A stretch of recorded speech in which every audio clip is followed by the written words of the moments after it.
Chapter 28 of The Doctor's Wife, by Mary Elizabeth Braddon.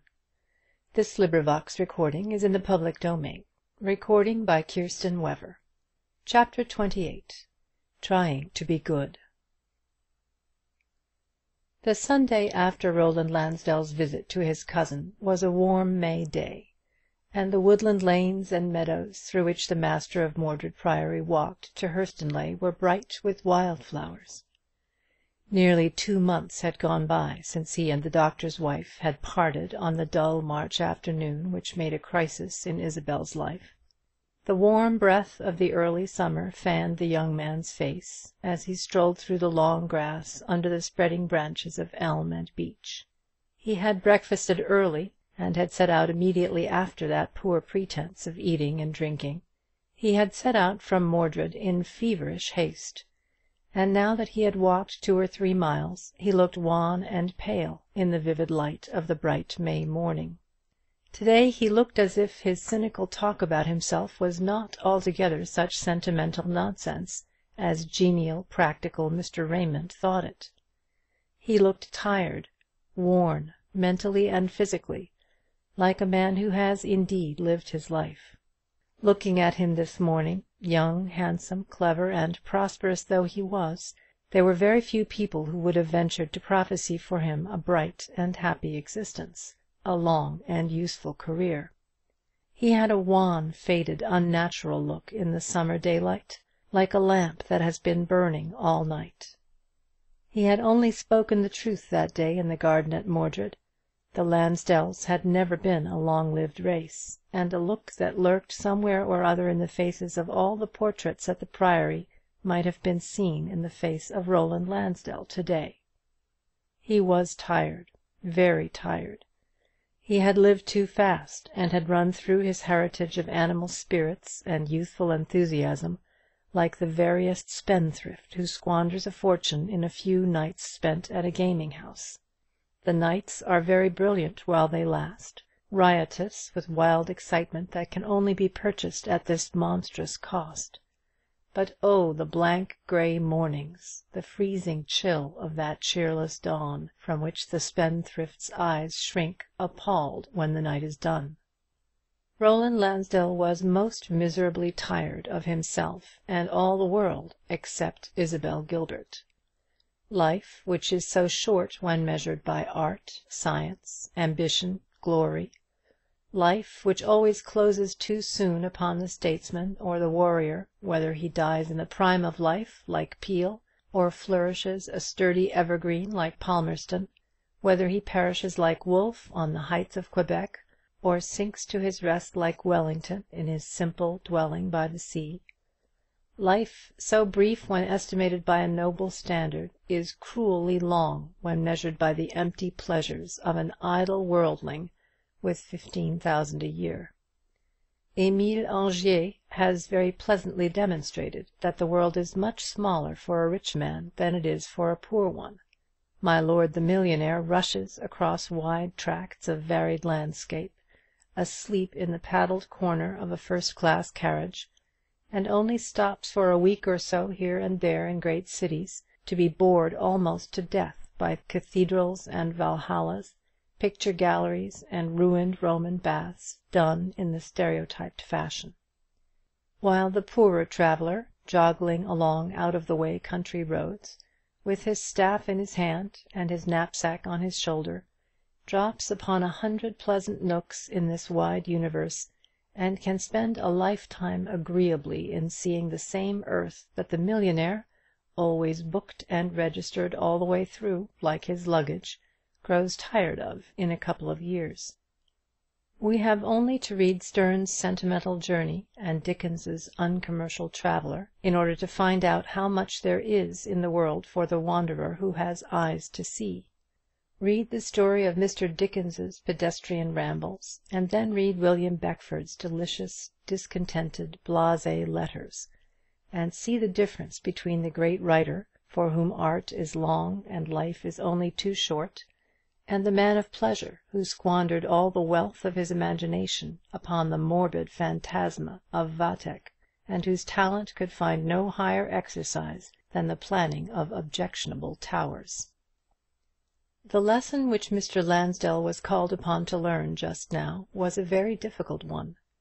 For the first time in his life he found that there was something in the world that he could not have.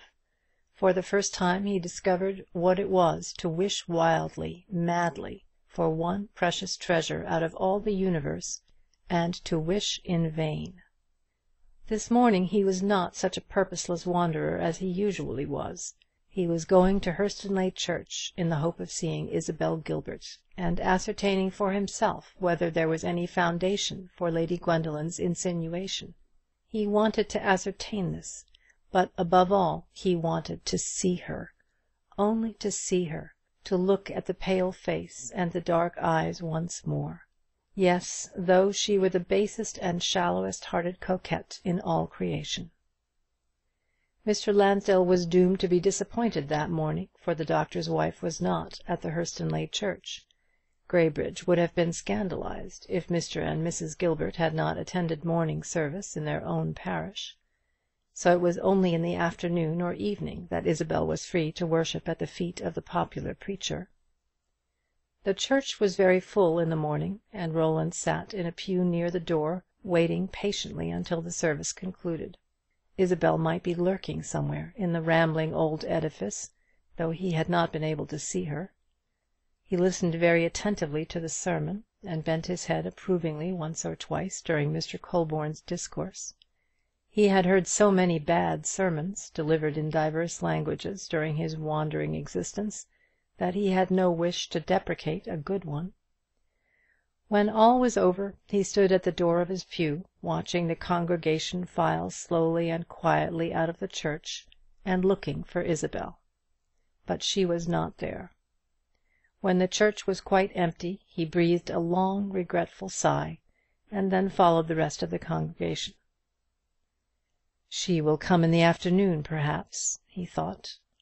"Oh, how I love her! What a weak, pitiful wretch I must be to feel like this, to feel this sinking at my heart because she is not here, to consider all the universe so much emptiness because her face is missing."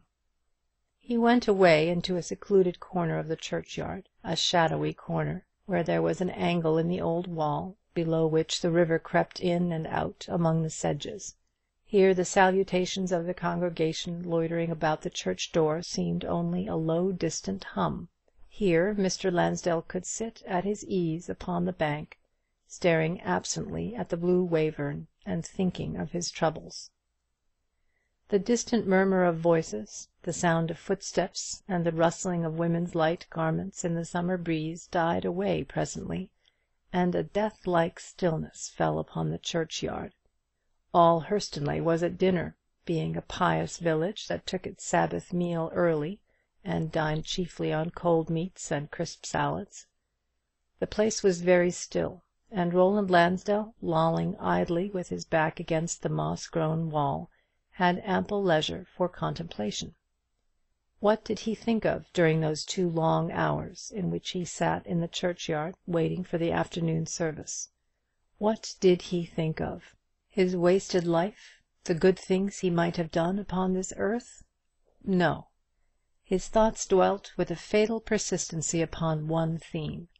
He thought of what his life might have been if Isabel Gilbert had not balked all his plans of happiness. He thought of how he might have been sitting that very day, at that very hour, on one of the fairest islands in the Mediterranean, with the woman he loved by his side, if she had chosen, if she had only chosen that it should be so. And he had been so mistaken in her, so deluded by his own fatuity, as to believe that any obstacle on her part was utterly out of the question. He had believed that it was only for him to weigh the matter in the balance and decide the turning of the scale. He sat by the water, listening to the church bells as they rang slowly out upon the tranquil atmosphere. It was one of those bright summer days which come sometimes at the close of May, and the sky above Hurstonleigh church was cloudless. When the bells had been ringing for a long time, slow footsteps sounded on the gravel walks upon the other side of the churchyard, with now and then the creaking of a gate or the murmur of voices. The people were coming to church. Roland's heart throbbed heavily in his breast. Was she amongst them? Ah, surely he would have recognised her lightest footfall even at that distance. Should he go and stand by the gate to make sure of seeing her as she came in? No, he could not make a show of himself before all those inquisitive country people. He would wait till the service began, and then go into the church. That half hour, during which the bells swung to and fro in the old steeple with a weary monotonous clang, seemed intolerably long to Roland Lansdell. But at last, all was quiet, and the only bell to be heard in the summer stillness was the distant tinkle of a sheep bell far away in the sunlit meadows. Mr. Lansdell got up as the clock struck 3, and walked at a leisurely pace towards the church. Mr. Colborne was reading that solemn invitation to the wicked man to repent of his wickedness, as the Squire of Mordred went into the low porch. The penetrating voice reached the remotest corners of the old building, and yet its tone was low and solemn as an exhortation by a dying man's bed. The church was not by any means so full as it had been in the morning, and there was none of that fluttering noise of bonnet strings and pocket handkerchiefs which is apt to disturb the quiet of a crowded edifice. The pew opener, always on the look-out to hustle stray intruders into pews, pounced immediately upon Mr. Lansdell. "I should like to sit upstairs," he whispered, dropping a half-crown into her hand. "Can you put me somewhere upstairs?" He had reflected that from the gallery he should be better able to see Isabel, if she was in the church. The woman curtsied and nodded, and then led the way up the broad wooden stairs. Where would she not have put Mr. Lansdell for such a donation as that which he had bestowed upon her? The gallery at Hurstonleigh Church was a very special and aristocratic quarter. It consisted only of a half-dozen roomy old pews at one end of the church, immediately opposite the altar, and commanding an excellent view of the pulpit. The chief families of the neighbourhood occupied these 6 big open pews, and the common herd in the aisles below contemplated these aristocratic persons admiringly in the pauses of the service. As the grand families in the outskirts of Hurstonleigh were not quite such unabating church-goers as the model villagers themselves, these gallery pews were not generally filled of an afternoon, and it was into one of these that the grateful pew-opener ushered Mr. Lansdell. She was there. Yes, she was there. She was alone, in a pew near the pulpit, on her knees, with her hands clasped and her eyes looking upwards. The high old-fashioned pew shut her in from the congregation about her, but Mr. Lansdell could look down upon her from his post of observation in the gallery. Her face was pale and worn, and her eyes looked larger and brighter than when he had last seen her.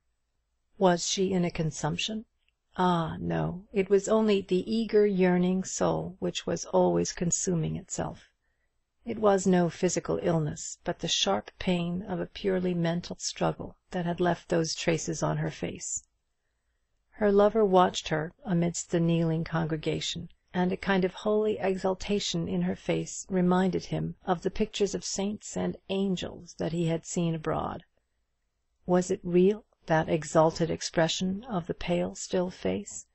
Was it real? Or had she begun a new flirtation, a little platonic sentimentalism, in favour of the popular preacher?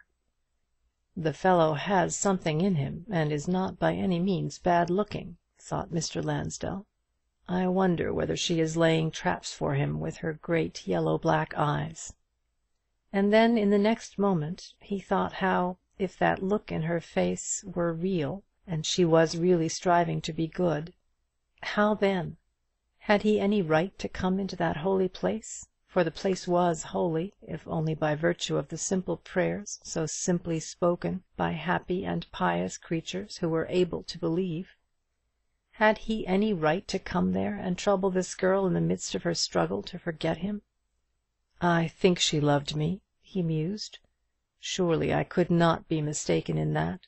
Surely I have known too many coquettes in my life to be duped by one at the last. Yes, I believe she loved me." The earlier prayers and the psalms were over by this time, and Mrs. Gilbert was seated in her pew facing the gallery, but with the pulpit and reading desk between. Mr. Colborne began to read the first lesson, and there was a solemn hush in the church. Roland was seized with a sudden desire that Isabel should see him. He wanted to see the recognition of him in her face. Might he not learn the depth of her love, the strength of her regret, by that one look of recognition? A green serge curtain hung before him. He pushed the folds aside, and the brazen rings made a little clanging noise as they slipped along the rod. The sound was loud enough to startle the woman whom Mr. Lansdell was watching so intently. She looked up and recognized him. He saw a white change flit across her face. He saw her light muslin garments flutter by a faint shiver, and then in the next moment she was looking demurely downwards at the book on her lap, something as she had looked on that morning when he first met her under Lord Thurston's oak. All through the service Roland Lansdell sat watching her. He made no pretence of joining in the devotions of the congregation, but he disturbed no one. He only sat, grim and sombre looking, staring down at that one pale face in the pew near the pulpit. A thousand warring thoughts and passionate emotions waged in his breast. He loved her so much that he could not be chivalrous, he could not even be just or reasonable. All through the service he sat watching the face of the woman he loved.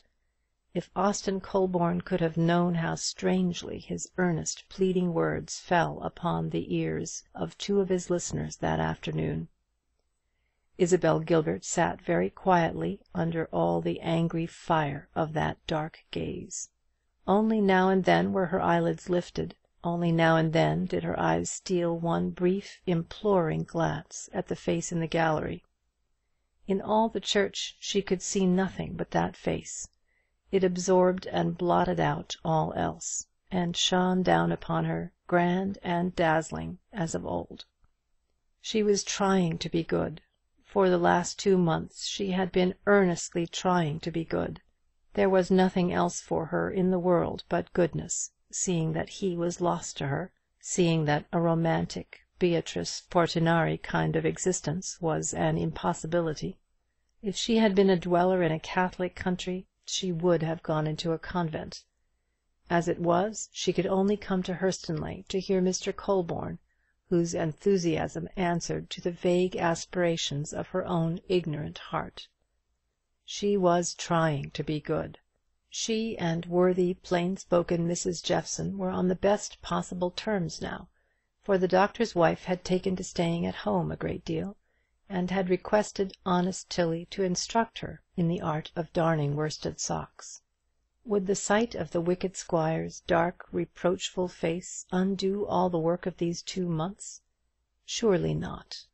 To meet him once more, to hear his voice, to feel the strong grasp of his hand, ah, what deep joy!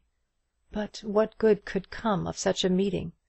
She could never confide in him again. It would only be new pain, wasted anguish. Besides, was there not some glory, some delight in trying to be good? She felt herself a Louise de la Vallière, standing behind a grating in the convent parlour, while a kingly Louis pleaded and stormed on the other side of the iron bars. Some such thoughts as these sustained her all through that afternoon service. The sermon was over. The blessing had been spoken. The congregation began to disperse slowly and quietly. Would he go now? Would he linger to meet and speak to her? Would he go away all at once? He did linger, looking at her with an appealing expression in his haggard face. He stood up, as if waiting until she should leave her pew, in order to leave his at the same moment. But she never stirred. Ah, if Louise de la Vallière suffered as much as that, what wonder that she became renowned for ever in sentimental story.